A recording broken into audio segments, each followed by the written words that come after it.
ಇವತ್ತೇ ಯುವಕರೇ ನಿಮ್ಮ ಮನೆಗೆ ಹೋಗಿ ನಿಮ್ಮ ದೇವರ ಗದ್ದಿಗೆ ಮೇಲೆ ಆ ಕಾಕು ಪೋಕು ದೇವರುಗಳನ್ನು ಇಟ್ಟು ಪೂಜೆ ಮಾಡುವುದಕ್ಕಿಂತ ಅದನ್ನು ತೆಗೆದು ಹೊರಗಡೆ ಇಟ್ಟು ಬುದ್ಧ ಬಸವ ಅಂಬೇಡ್ಕರ್ ಅವರ ಭಾವಚಿತ್ರವನ್ನು ಇಟ್ಟು ಪ್ರತಿದಿನ ಅವರಿಗೆ ನಮಸ್ಕಾರ ಮಾಡುವುದನ್ನು ಕಲಿರಿ. ನೀವು ಸಾಕು ಸಾಕು, ಇಷ್ಟು ಮಾಡಿರಿ, ಉದ್ಧಾರ ಆಗ್ತೀರಿ.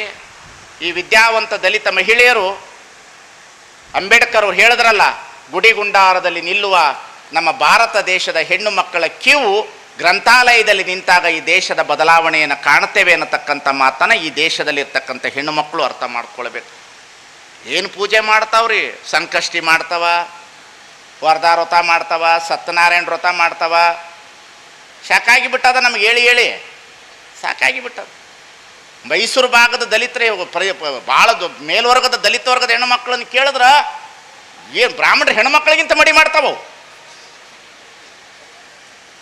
ನಾಗರಾಜನವ್ರ ಏನು ಅರ್ಥನೇ ಆಗ್ಬೋದು. ಏನು ನಿಮಗೆ ದೇವರು ನಿಮಗೆ ಅನ್ನ ಕೊಟ್ನೋ, ಅಂಬೇಡ್ಕರ್ ಅನ್ನ ಕೊಟ್ನೋ? ಪ್ರಶ್ನೆ ಹಾಕ್ಕೊಂಡು ಹೋಗ್ಬಿಡ್ರಿ ಇಲ್ಲಿಂದ ಕುತ್ಕೊಂಡು. ನೀವು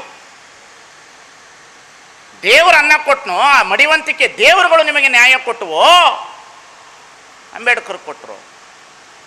ಅದಕ್ಕಾಗಿ ವಿದ್ಯಾವಂತರಾಗ್ರಿ, ಬುದ್ಧಿವಂತರಾಗ್ರಿ, ಪ್ರಗತಿಪರ ಚಿಂತಕರಾಗ್ರಿ, ಓದುವಂಥವರಾಗ್ರಿ. ಈ ಸಮಾಜದಲ್ಲಿ ಏನಾದರೂ ಬದಲಾವಣೆ ತರಬೇಕಿತ್ತು ಅಂತಂದರೆ ನಾವು ಮೇಲುವರ್ಗದ ಅವರ ಮೇಲೆ ಸಂಘರ್ಷಣೆ ಮಾಡೋದರ ಜೊತೆಗೆ ನಮ್ಮದು ನ್ಯಾಯ ಬಗೆಹರಿಯುವುದಿಲ್ಲ. ನಮ್ಮ ಕೆಳವರ್ಗದವರನ್ನು ನಾವು ಬದಲಾಯಿಸಿಕೊಳ್ಳುವುದರೊಂದಿಗೆ ನಮ್ಮ ಜೀವನವನ್ನು ಬದಲಾಯಿಸಿಕೊಳ್ಳುವುದಕ್ಕೆ ಬರ್ತದೆ ಅನ್ನತಕ್ಕಂಥದ್ದನ್ನು ಅರ್ಥ ಮಾಡಿಕೊಳ್ಳಬೇಕನ್ನತಕ್ಕಂಥ ಮಾತನ್ನು ಮತ್ತೊಮ್ಮೆ ಎಚ್ಚರದ ಮಾತನ್ನು ತಮಗೆಲ್ಲರಿಗೆ ತಿಳಿಸ್ತಾ ತಮ್ಮನ್ನೆಲ್ಲರಿಗೆ ವಂದಿಸಿ, ನಮ್ಮ ದೊಡ್ಡ ಮನೆಯವರು ಏನು ಭಯ ಪಡೋದು ಅವಶ್ಯಕತೆ ಇಲ್ಲ. ಇರ್ತದ, ಅದು ಬೇಕಾದಷ್ಟು ಜನ ಇರಲಿ.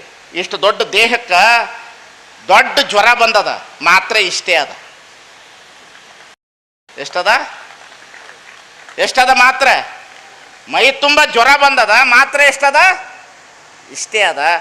ಇಡೀ ಕರ್ನಾಟಕದ ದಲಿತ ಸಮುದಾಯಕ್ಕೆ ಗೋಕಾಕಿಂದ ಜ್ವರದ ಮಾತ್ರೆಯನ್ನು ಕೊಟ್ಟಿದ್ದೇವೆ ಅನ್ನತಕ್ಕಂಥ ಮಾತನ್ನು ನಾವು ಅರ್ಥ ಮಾಡಿಕೊಳ್ಬೇಕನ್ನತಕ್ಕಂಥದ್ದನ್ನು ಎಚ್ಚರದಿಂದ ಹೇಳುತ್ತಾ, ಇದು ಹೋಗೇ ಹೋಗ್ತದ, ಇದು ಚರ್ಚೆ ಆಗೇ ಆಗ್ತದ. ಮುಂದೆ ಒಂದು ದಿನಮಾನ ಕಾಲದಲ್ಲಿ ಎಲ್ಲ ದಲಿತ ಸಮುದಾಯದವರು ಕೂಡಿಕೊಂಡಾಗ ಅವರೆಲ್ಲರೂ ಮಾತನಾಡುವುದನ್ನು ನಾನು ಕೆಳಗೆ ನಿಂತು ನೋಡುವ ಭಾಗ್ಯ ನನಗೆ ಬರಲಿ ಅನ್ನತಕ್ಕಂಥ ಮಾತನ್ನು ಮತ್ತೊಮ್ಮೆ ನಿಮ್ಮೆಲ್ಲರಲ್ಲಿ ವಿನಂತಿಸ್ಕೊಳ್ತಾ, ನಿಮ್ಮ ಜೊತೆಯಲ್ಲಿ ಸದಾ ಇರ್ತೇವೆ.